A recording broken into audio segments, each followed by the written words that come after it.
Sur cette vidéo, on va t'expliquer comment choisir la banque qui pourra te financer.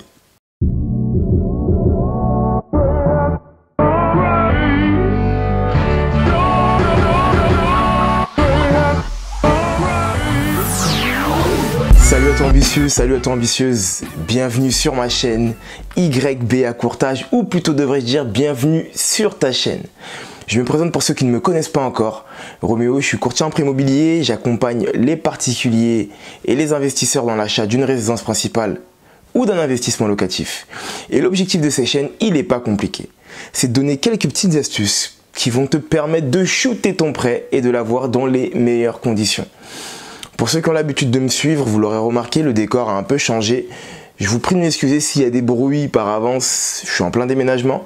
Donc très bientôt tu auras d'autres vidéos qui seront dans un autre décor et j'aurai aussi le plaisir de pouvoir t'expliquer un petit peu quel a été mon projet et où il en est aujourd'hui. En parlant de projet, aujourd'hui on va parler d'un point qui est hyper important dans ton projet, c'est le choix de ta banque. Oui, effectivement, toutes les banques ne financent pas de la même manière et à travers cette vidéo, je vais pouvoir t'expliquer comment choisir ta banque en fonction du projet que tu vas faire tout simplement. Alors si ce n'est pas encore fait, je t'invite d'ores et déjà à t'abonner pour pouvoir suivre les actualités et les nouvelles vidéos qui pourraient paraître. N'hésite surtout pas donc à activer la petite cloche de notification qui va te permettre d'être au courant à chaque fois qu'il y aura une nouvelle vidéo. Donc comme je viens de te le dire précédemment, on va parler des choix de banque. Effectivement, il y a bientôt ou presque autant de banques qu'il y a de types d'investissement. Il y a des banques en ligne, il y a des banques encore physiques, il y a des banques privées, il y a des banques d'investissement. Et chaque banque a un business model ou une manière de fonctionner et un type de clientèle qu'elle va rechercher. Et par rapport à ça, elle va avoir des prérogatives plus importantes ou non en fonction du profil et également de ton investissement. Pour commencer, les premières questions que tu dois te poser, c'est bien sûr le basique. Est-ce que c'est de la résidence principale ou de l'investissement locatif? Pour les petits cachotiers, est-ce que c'est de la résidence principale qui cache de l'investissement locatif? En fonction de ça, tu vas devoir à ce moment-là écrémer un petit peu et choisir les banques qui vont pouvoir te suivre sur ton projet. Le premier conseil que je pourrais te donner, c'est déjà d'abord de partir vers un expert, vers un courtier qui lui a l'habitude de bosser avec toutes les banques et qui pourra très rapidement te dire si telle banque fait de l'investissement locatif, si telle banque fait la résidence principale et sous quelles conditions. Parce que effectivement toutes les banques font de l'investissement locatif et de la résidence principale mais pas dans les mêmes conditions. Il y en a certaines qui vont te demander de l'apport obligatoirement, d'autres non, d'autres qui vont te demander 20% d'apport, d'autres qui vont te demander 10% d'apport. Et c'est tout ça qu'on va voir. Il y a quelques techniques à avoir lorsque tu ne veux pas passer par un courtier ou lorsque tu vas en face d'un courtier et que tu sais déjà ce que tu veux à peu près. Prenons un exemple. Je m'appelle David et je veux acheter une résidence principale. Il s'avère que le bien que je souhaite acquérir vaut 200 000 euros. Aujourd'hui, comme tu l'auras compris dans mes autres vidéos, il te faut de l'apport la plupart du temps pour pouvoir acheter ta résidence principale, qui équivaut à peu près à 10% de la somme, donc du montant, excuse-moi, de l'acquisition. Donc on va dire donc 20 000 euros. Malheureusement, je n'ai pas ces 10%, je n'ai que 5%. Avant de signer mon compromis, avant même de commencer à chercher un bien immobilier, il est peut-être plus intéressant de partir faire le tour des banques. Parce qu'on n'est pas parti voir un courtier, on n'est pas venu me voir moi par exemple. Et à ce moment-là, de choisir et de poser quelques questions qui vont être pertinentes. La première, c'est allez-vous me suivre si je n'ai pas l'apport intégral des fonds? Beaucoup de banques vont te dire qu'il n'y a pas de souci, ne vous inquiétez pas, signez le compromis et après par la suite on verra. Mais je te déconseille fortement parce que j'ai très régulièrement des personnes qui viennent, c'est une forme de SAV, c'est comme ça que je vais l'appeler, où on nous appelle un petit peu en tant que pompier pour pouvoir essayer de trouver une solution très rapidement. Alors qu'en posant quelques questions à ton banquier, tu pourras d'ores et déjà dès le début savoir si oui ou non il pourra t'accompagner dans ton financement. Donc du coup, moi David, je vais voir par exemple HSBC et HSBC va m'indiquer tout simplement en lui posant cette question-là, est-ce que oui ou non vous faites de l'achat en finançant les frais de notaire? Elle me dira non. Nous demandons à nos clients de ramener 10% pour les frais et 10% supplémentaires. L'objectif de la banque à ce moment-là, il n'est pas compliqué, c'est de décrémer comme je viens de te le dire et de capter un certain type de population, parce que tout le monde n'a pas forcément 20% d'apport pour pouvoir acquérir son bien. Si on reprend un exemple de 200 000 euros, ça demanderait donc 40 000 euros pour pouvoir acheter ton bien. Ils financeraient uniquement à hauteur de 160 000 euros. Donc le fait de demander est-ce qu'ils font du surfinancement ou non, est-ce qu'ils acceptent des délégations d'assurance, quelle est la durée maximum sur laquelle on peut emprunter, sont des points qui vont être importants. Il faut que tu saches que le banquier va vouloir t'orienter dans ce qu'il sait faire lui. C'est-à-dire que si il a l'habitude de faire du 25 ans, il va te dire bah, je vous conseille plutôt de faire du 25 ans ou je vous conseille plutôt de faire du 20 ans ans, mais c'est pas parce qu'ils te conseillent ça que tu dois forcément le faire. Tu peux demander quelle est la durée la plus longue, ça peut aller jusqu'à 30 ans par exemple, et demander également s'il y a des modulations d'échéance. C'est-à-dire si tu as la possibilité de pouvoir moduler à la hausse tes échéances. Je m'explique, je reprends mon exemple, je m'appelle David, donc j'achète un bien où j'ai des mensualités qui sont à hauteur de 600 €. C'est un F2, je vis seul, j'achète seul pour le moment. Mais la vie fait bien les choses et je rencontre ma Juliette. Et donc l'objectif est d'habiter avec elle et donc de contribuer aux frais quotidiens qui font que je suis en capacité maintenant de pouvoir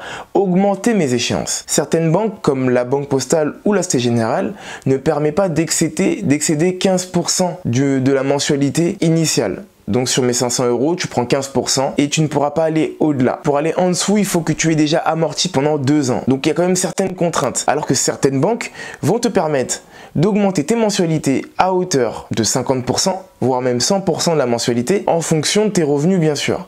Il peut aussi avoir le fait, sans même avoir rencontré ma Juliette, simplement que je change de poste et que mon poste soit mieux rémunéré. Il y a d'autres points qui sont importants, comme le fait de pouvoir rembourser par anticipation. Tous ces points-là vont faire que je vais pouvoir choisir ma banque en fonction de ces critères-là, et non en fonction de la marque et du taux qu'on me propose. Le taux qu'on me propose, effectivement, est un taux qui peut être intéressant, mais ça ne va pas être tout. Très régulièrement, et je vous le dis à chaque fois dans chacune de mes vidéos, j'ai des clients qui viennent me voir en me disant on m'a proposé un très bon taux. Alors la première question c'est comment faire? Comment savoir si on m'a proposé un bon taux si je n'ai pas comparé? Et la deuxième c'est est-ce que le taux c'est la chose la plus importante? La chose la plus importante ça va être les modulations, le fait de pouvoir rembourser par anticipation et les mensualités, surtout les mensualités que je vais payer ainsi que les assurances. Il est plus intéressant selon moi de se battre sur une assurance en délégation que sur ou bien une baisse du taux de l'assurance plutôt que sur le taux nominal. Pourquoi? Tout simplement parce que l'assurance c'est de la spéculation. C'est-à-dire qu'on va vous prêter de l'argent, on va vous assurer sur l'argent qu'on vous a prêté sur un potentiel risque. Il se peut que pendant les 25 ans, il ne se passe rien du tout. Il se peut également que le bien, je ne le garde que pendant 10 ans. Donc, il est plus intéressant de me battre sur les assurances en espérant qu'il ne se passe rien du tout. Donc, avoir un taux qui est plus intéressant, donc un coût tarifaire qui est plus intéressant sur les assurances, plutôt que sur le taux nominal, qui lui est sur quelque chose de palpable, sur la somme que j'ai empruntée. Donc, tous ces points-là vont être importants. Et en fonction des réponses qu'on va te donner, en fonction des réponses que la banque va te donner, si elle te dit je fais du 25 ans, je ne vais pas au-delà. Si elle te dit que je fais du financement et pas du surfinancement, tu pourras choisir vers quelle banque te diriger. Si tu fais de l'investissement locatif, je t'invite à te diriger vers des banques qui vont à plus de 20 ans, à plus de 23 ans, parce qu'il y en a qui le font. Moi, j'accompagne des clients et d'ailleurs, bientôt une vidéo va paraître à ce sujet-là, sur des banques qui accompagnent des clients sur plus de 25 ans, sur plus de 30 ans même, des fois, sur de l'investissement locatif et de la résidence principale. J'ai également des banques qui font du surfinancement. Lorsque tu veux ou que tu n'as pas l'intégralité des fonds pour pouvoir payer tes frais de notaire. Tous ces points-là sont importants. Donc, si on devait commencer par quelque chose, l'étape numéro 1 est de, bien sûr, connaître ton projet et l'étape numéro 2 est de choisir la banque qui va pouvoir t'accompagner. Ne t'arrête pas uniquement à ta banque. Je sais que c'est le plus simple, mais le plus simple n'est pas forcément le plus bon pour toi. Fais le tour des banques, prends des rendez-vous avec eux, fais-leur croire que tu vas bientôt signer un compromis et que tu aimerais aller sur 30 ans pour savoir s'ils vont jusqu'à 30 ans ou pas. Fais-leur croire également que tu n'as pas l'intégralité des fonds pour voir s'ils font du surfinancement ou pas. Attention, un point qui est important également, ne pas se baser uniquement sur ce que ses collègues, ses voisins ou ses frères peuvent dire, parce que en fait, d'un âge à un autre, tu vas être en droit d'avoir un surfinancement ou non. Certaines banques, tant que tu ne dépasses pas les 28 ans et que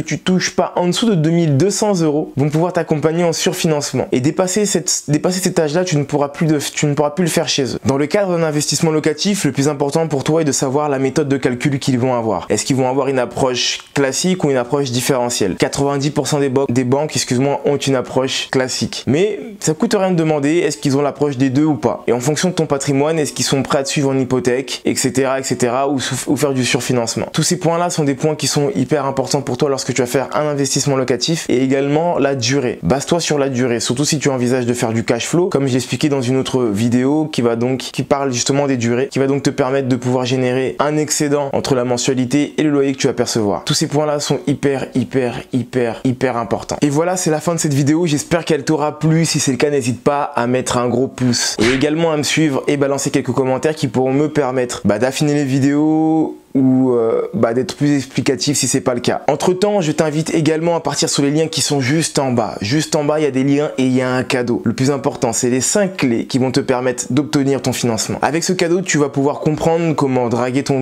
banquier et avoir ton prêt dans les meilleures conditions. Entre temps, Je te remercie encore énormément du temps et de l'écoute que tu as pu me permettre d'avoir. Et je te souhaite une excellente journée à toi ambitieux ou une excellente soirée à toi ambitieuse. Et je te souhaite, je te le redis encore, un excellent moment à travers cette vidéo. Et je te souhaite une excellente soirée. Enfin, je te souhaite beaucoup de choses au final. Je te dis à bientôt tout simplement. Bye.